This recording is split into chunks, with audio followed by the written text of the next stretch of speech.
우리 디모데전서 1장 12절에서 17절.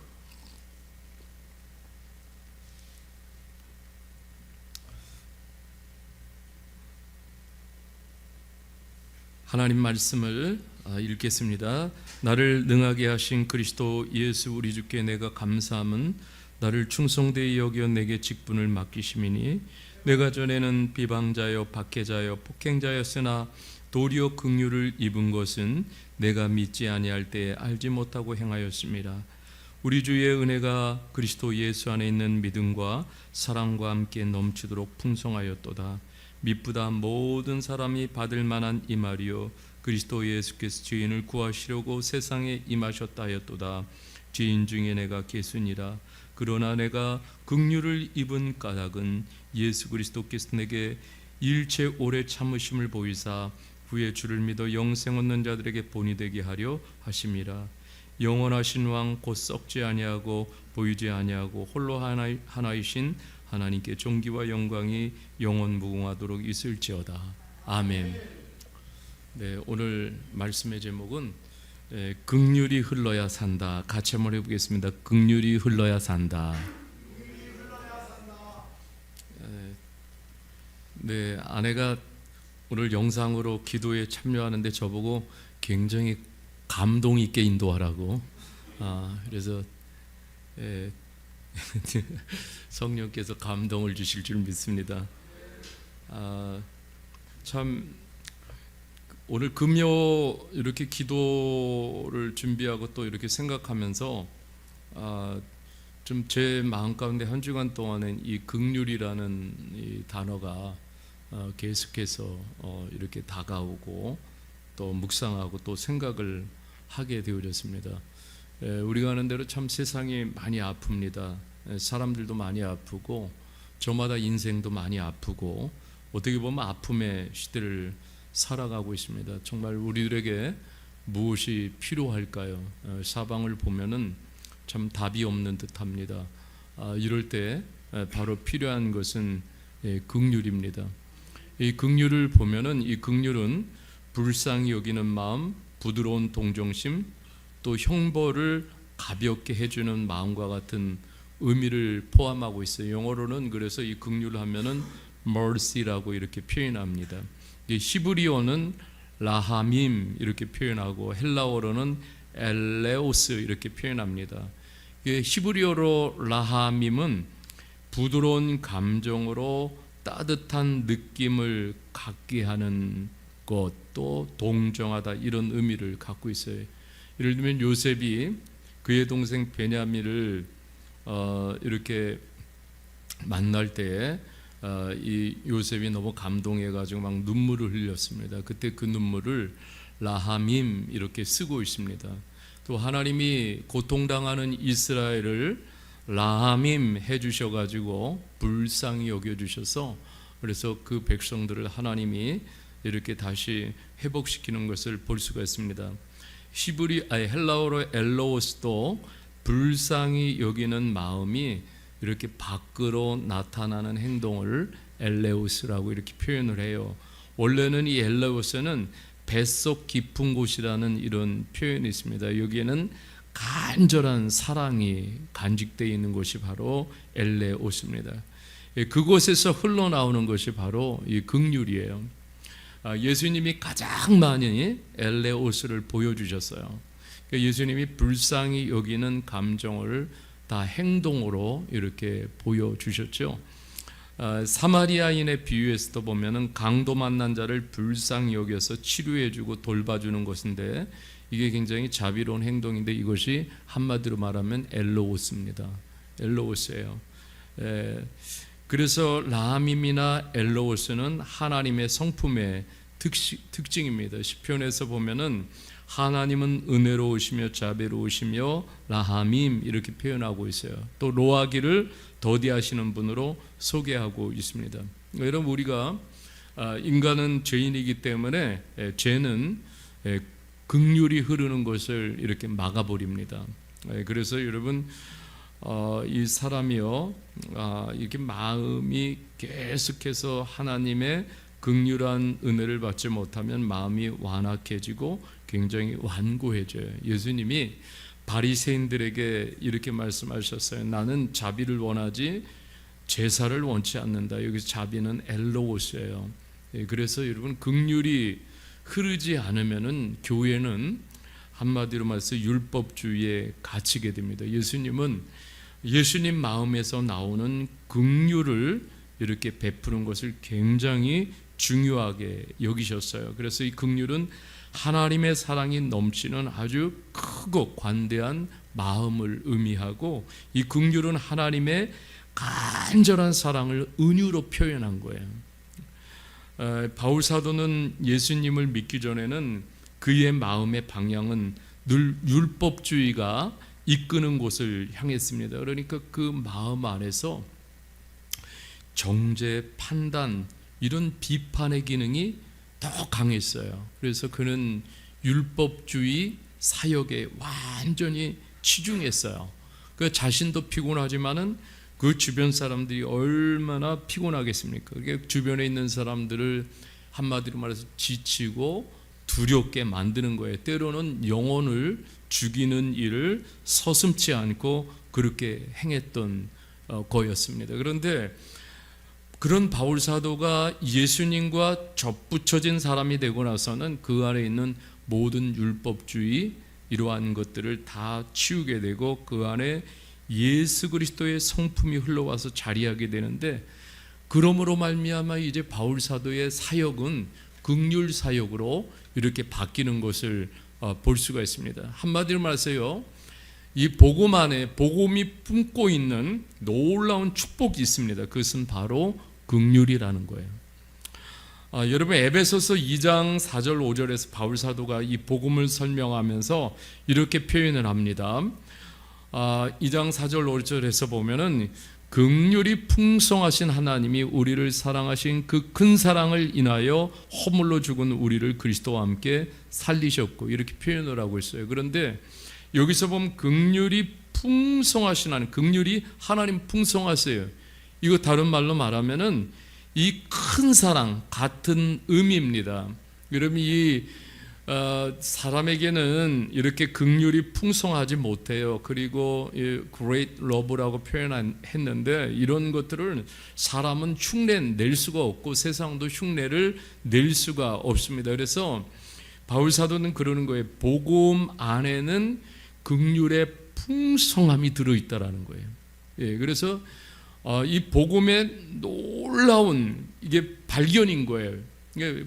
이 복음 안에는 긍휼의 풍성함이 담겨져 있습니다. 그래서 긍휼을 흘려보내는 것이 이게 가장 복음의 위대한 사역이라는 것이죠.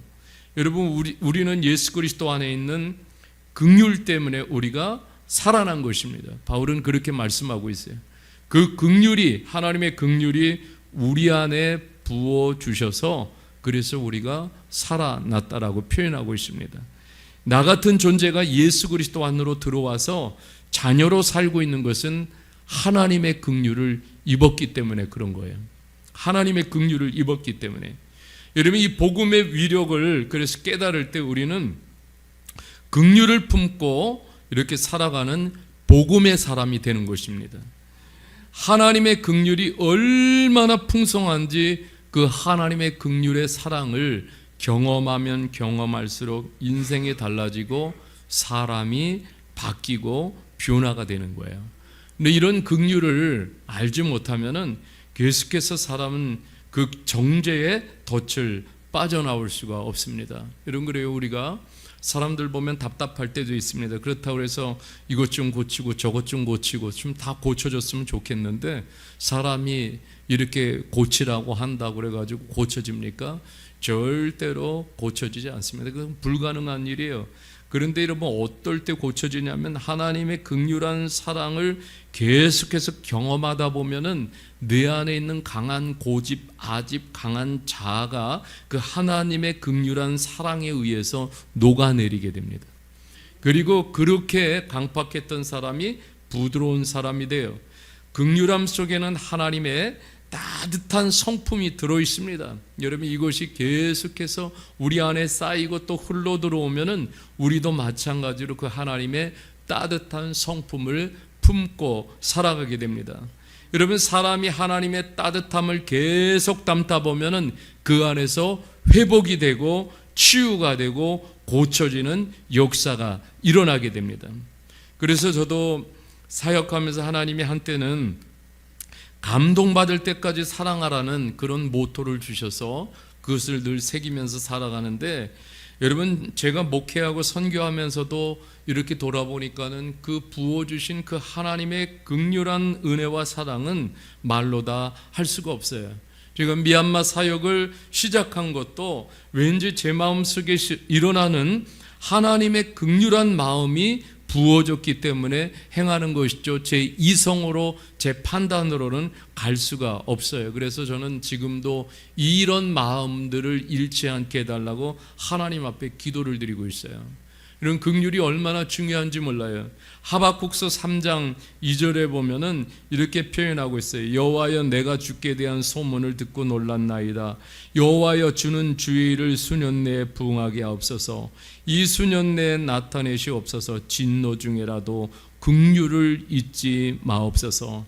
하박국 선지자의 기도는 이런 거예요. 하나님의 긍휼이 아니면 우리는 살 수가 없습니다. 하나님의 긍휼이 멈추는 곳은 살 수 없는 땅, 살 수 없는 공간, 살 수 없는 지역이 되어버리는 거예요. 그래서 하나님 부흥케 하옵소서, 이 말은 살리소서 그런 말이에요. 하나님 살려주시옵소서. 언제 삽니까? 바로 하나님의 긍휼이 부어줘야 산다라는 거예요. 그래서 우리는 기도해야 됩니다. 세계 열방, 나라, 교회, 가정, 자신, 하나님 긍휼히 여겨주시옵소서. 이렇게 우리가 하나님 앞에 기도를 드려야 됩니다. 선교도요, 프로젝트가 아니에요. 프로젝트 이전에 보면은 중요한 것이 있어요. 사도행전 16장 9절에도 보면은 이렇게 표현하고 있어요. 밤의 환상 중에 바울에게 보이니 마게도냐 사람 하나가 서서 그에게 청하여 이르되 마게도냐로 건너와서 우리를 도우라. 이렇게 학원을 말씀하고 있어요. 바울 사도에게, 왜 바울 사도가 한 번도 가보지 못한 마게도냐 지역에 있는 그 백성들에게도 이렇게 건너갔을까요? 그거 쉬운 결단이 아니에요. 여러분, 내가 익숙한 지역을 떠나서 아주 생소하고 낯선 지역으로 이동해서 가는 것은요, 정말로 어려운 일이에요. 제가 미얀마를 처음 갈 때 정말 이 한국을 처음 떠나가지고 그 낯선 미지의 미얀마 땅을 향해서 가는데 굉장한 불안감도 있고 두려움도 있고 여러 가지 감정이 막 교차하더라고요. 그런데 여러분, 바울 사도가 그렇게 소아시아에서 마게도냐로 건너갔던 것은 뭐냐면, 이 바울 사도가 기도할 때 보니까 그 마게도냐 환상 중에 보는데 하나님이 그 백성들의 지금 영적인 모든 상태를 보여주신 거예요. 그러니까 그런 긍휼의 마음들이 막 부어지게 될 때에 어떤 거에 그 영혼을 품고 그 마게도냐 그리스 그 지역 도시를 품고 그 나라를 품고 그리고 기도하게 되고 또 복음을 전하게 되는 거예요. 그래서 선교의 기초적인 마음은 바로 긍휼에서 시작이 됩니다. 이 신앙이 성숙해진다는 것은요, 긍휼이 더 풍성히 마음에 고이는 것이고 흐르는 거예요. 지금 제가 이제 요즘 서신서를 쭉 읽어가면서 공부를 하는, 특별히 고린도, 지금 요즘 고린도를 읽어가면서 고린도 교회는 정말 문제의 투성이에요. 너무 큰 문제를 안고 있어요, 교회 공동체가. 그런데 바울 사도가 계속해서 보면은요, 그런 그 문제투성의 공동체를 참 마음으로 품고 그리고 계속해서 그 긍휼의 사랑을 강조해, 또 강조합니다. 그래서 고린도 서신을 이 학자들은요, 눈물의 서신이라고 표현하고 있어요. 눈물의 서신.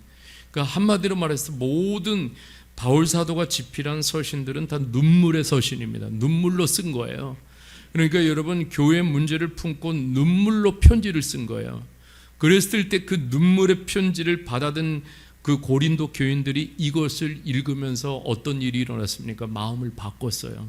우리가 이렇게 우리가 크리스찬으로 복음을 받은 자들로서 이렇게 살면은 안 되지. 그러면서 그들의 마음을 바꿨습니다. 여러분, 이게 긍휼의 마음인 거예요. 이제 과거에 어느 분이 우리 교회를 이렇게 다니셨어요.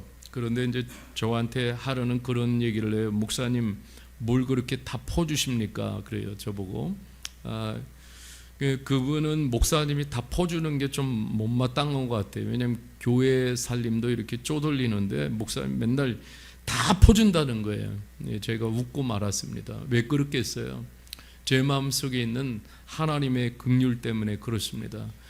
제가 양화진을 한번 방문한 적이 있어요. 비가 억수같이 쏟아지는 날. 그런데 그 양화진에 딱 들어가니까 거기 양화진 그 기념관에 들어가니까 그게 눈에 띄었어요. 건너와서 우리를 도우라. 그것이 이렇게 바닥에 새겨져 있더라고요.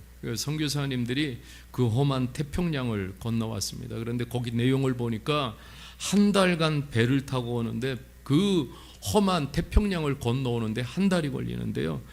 배멀미가 얼마나 심한지 그것을 참아내면서 완전히 초죽음이 되어져 가지고 정말 이 조선까지 오는데요. 이 조선 백성들을 생각할 때에 뭐 때문에 왔겠어요? 그 조선 백성들의 그런 영적인 상태를 보니까 너무너무 긍휼한 마음이 드는 거예요. 모든 선교의 기초는 긍휼한 마음에서 그래서 비롯되는 거예요. 요즘 우리가 살아가는 세상을 이렇게 보면은요, 가난, 무지, 전쟁, 구테타, 독재, 억압, 차별, 그리고 지금 말도 못한 지금 뭐 유럽을 비롯해 가지고 남미 할 것 없이 자연재해로 지구촌이 아픔과 비극이 그칠 줄 모릅니다. 유럽도 보니까 너무너무 난리 났어요. 여러분, 그래서 우리는요, 이러한 것들을 바라보면서 우리가 할 수 있는 것은 딱 하나예요. 하나님, 그 백성, 그 땅, 우리에게도 마찬가지예요. 우리가 직면한 현실, 우리가 직면한 상황, 환경들, 어떻게 우리는 답을 찾아 갈 수가 없어요. 하나님, 오직 긍휼을 부어달라고 우리가 기도해야 돼요. 정말 우리가 긍휼한 마음을 품고 기도할 때 하나님의 긍휼이 부어주실 줄 믿습니다. 예수님은 이 땅에 오셔서요, 그야말로 그 긍휼을 쏟아 부어주셨어요. 예수님을 만나는 자들 보세요. 병든 자, 가난한 자, 삶에 지친 자, 사회성 냉대와 천대를 받는 자들, 죄인으로 취급받는 자들 어떻게 하셨습니까? 다 그들을 긍휼로 감싸셨습니다. 그리고 긍휼로 어루만져 주셨어요. 그럴 때 그 완전히 불가능한 사람들이 그 하나님의 긍휼을 맛보면서 다시 그 삶에서 일어났어요. 여러분, 이것이 바로 주님이 보여주신 긍휼한 사랑입니다. 제가 과거에 호준 드라마를 굉장히 감동 있게 봤습니다. 아마 전 국민이 그렇게 봤을 거예요. 그 호준 선생님 스승이 유이태 선생인데 호준에게 이런 말을 해주었습니다. 의원들은 한자에 대해 긍휼한 마음을 가져야 한다. 이 말을 아주 그 제자에게 해주는데 호준은 정말 긍휼한 마음으로 환자들을 이렇게 돌봤어요. 그거 보면서 우리가 얼마나 감동받았습니까? 그 긍휼한 마음으로 치료할 때 얼마나 많은 사람들이 치료가 되어졌어요. 여러분, 우리가 월요일 날 문자박물관에 갔어요. 세종대왕이 한글을 만들었어요. 그런데 여러분, 이 한글을 만든 이유가 있더라고요. 백성들이 글을 알지 못해가지고 자신의 뜻을 펴지 못하는 그런 안타까운 백성들을 긍휼히 여기는 마음에서 이 한글을 만들어야 되겠다. 이 긍휼한 마음에서 한글이 시작이 된 거예요. 여러분, 그래요. 우리가 오늘 보면서 이 긍휼이 빠진 기독교 교회, 우리 자신들을 생각을 해보세요. 여러분, 긍휼이 빠져나간 그 자리에 무엇이 차이겠어요? 뭐예요? 권위적인 것, 정죄, 판단, 아니면 사람을 존귀 여기지 않는 이러한 것들로 채워지게 돼 있어요. 반드시 하나님의 긍휼이 교회 안에서, 공동체 안에서 식어지고 사라질 때 반드시 변질됩니다. 그리고 부패하게 됩니다. 그리고 그 공동체는 기형적인 모습으로 바뀌게 돼 있습니다. 그래서 우리가 하나님 앞에 긍휼을 부어달라고 기도해야 되는 거예요. 바울 사도는 자신이 이 복음을 통해서 하나님의 놀라운 긍휼을 입었어요. 과거에는 어떤 옷을 입고 있었습니까? 복음을 모를 때는 그 율법주의가 주는 그 옷을 입고 있었어요. 그 안에서 나오는 그 행동은 뭐였어요? 폭행이고 비방이고 박해의 옷을 입었었는데, 하나님의 긍휼을 입을 때 나는 이 모든 옷들을 다 벗었다라는 거예요. 그리고 나서 완전히 긍휼의 옷을 완전히 입었어요. 바울 사도는 오늘 말씀하고 있어요. 내가 긍휼을 입은 까닭은, 이제는 바울 사도는 더 이상 폭행, 비방, 박해, 예전에 그러한 옷을 입고 여전히 살아가는 것이 아니에요. 복음을 받아들이고 복음을 힘입었을 때 이 과거의 옷들이 이 긍휼한 사랑과 은혜를 통해서 완전히 바뀌어지고 전혀 새로운 삶이 시작이 된 거예요. 그리고 그 안에서는 이루 말할 수 없는, 그렇게 사나웠던 사람 안에서 하나님의 긍휼이 부어지고 그 다음에 긍휼이 흘러나오는 그러한 삶으로 바뀌어졌어요. 여러분, 야고보서 2장 13절에 보면은 이렇게 말씀하고 있어요. 긍휼히 행하지 아니하는 자에게는 긍휼 없는 심판이 있으리라. 여러분, 하나님 심판하시는데요, 국물도 없다라는 거예요. 예. 여러분, 국물도 없는, 여러분 이런 직면해 보십시오. 어떻겠어요? 주님 말씀하시는 너 국물도 없어. 예. 여러분, 그래서 하나님이 이 긍휼을 얼마나 가볍게 보시는지를 우리가 알아야 돼요. 그래서 우리가 정말 복음 받고 또 우리가 이 교회 공동체에서 이렇게 살아가고 할 때 여러분, 정말 야고보 사도가 말씀하는 것처럼 모든 것이 긍휼이 기반이 돼야 된다라는 거예요. 뭔가 우리가 행할 때는 그 안에서 긍휼이 있어야 돼요. 긍휼은 심판을 이긴다고 말씀하고 있어요. 여러분, 이것을 자랑하라고 말씀하고 있어요. 그리고 로마서 12장 8절에도 이렇게 말씀하고 있어요. 긍휼을 베푸는 자는 즐거움으로 할 것이니라. 하나님이 우리가 이 긍휼한 사랑을 나누고 서로가 긍휼히 여길 때 하나님이 즐거워하십니다. 하나님 기뻐하시는 거예요. 여러분, 온갖 박해와 어려움이 있는 바울 사도에게 주님은 펜을 가지고 편지를 쓰게 하셨습니다. 여러분, 그 편지에는 주님의 한없는 긍휼을 담게 하셨어요. 그 긍휼을 흘려보내게 하셨어요. 지금까지도 그래서 우리가 바울의 이런 서신을 읽을 때마다 그 살아있는 하나님의 긍휼의 마음을 우리가 느끼면서 은혜를 받게 됩니다. 여러분, 살아있는 거예요. 긍휼이 사람을 살립니다. 긍휼이 사람을 살리는 거예요. 여러분, 우리가 정말 어려운 때를 직면해서 신앙생활하고 우리가 삶의 자리에서 살아갑니다. 어떻게 살아야 되겠습니까? 이럴수록에 더 우리가 서로를 긍휼히 여기며 살아야 합니다. 세상은 갈수록 더 냉정해지고 치열해지고 더 극단적 이기주의로 가고 있습니다. 여러분, 교회 안에서, 가정 안에서, 관계 안에서 더 긍휼이 흘러야 돼요. 그래야 우리는요, 살아갈 힘을 얻게 됩니다.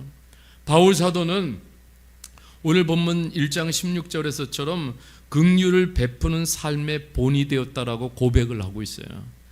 이 긍휼이라는 것이 얼마나 중요한지 모릅니다. 우리 교회는 좀 긍휼이 많은 교회이면 좋겠어요. 여러분, 이것이 바로 예수 그리스도를 닮아가는 교회입니다. 여기 말씀하고 있잖아요. 죄인 중에 괴수였던 여러분, 이 바울 사도는 어떻게 변했습니까? 긍휼이 많은 선교사로, 긍휼이 한없는 목회자로 바뀌어졌습니다. 수많은 사람을 살려내는 힘이 어디에 있습니까? 긍휼에 있는 거예요. 여러분 긍휼에 빠진 채로 목회자가 되어져서 선교를 행하고 목회를 한다. 여러분 이것은 모순인 것 같아요.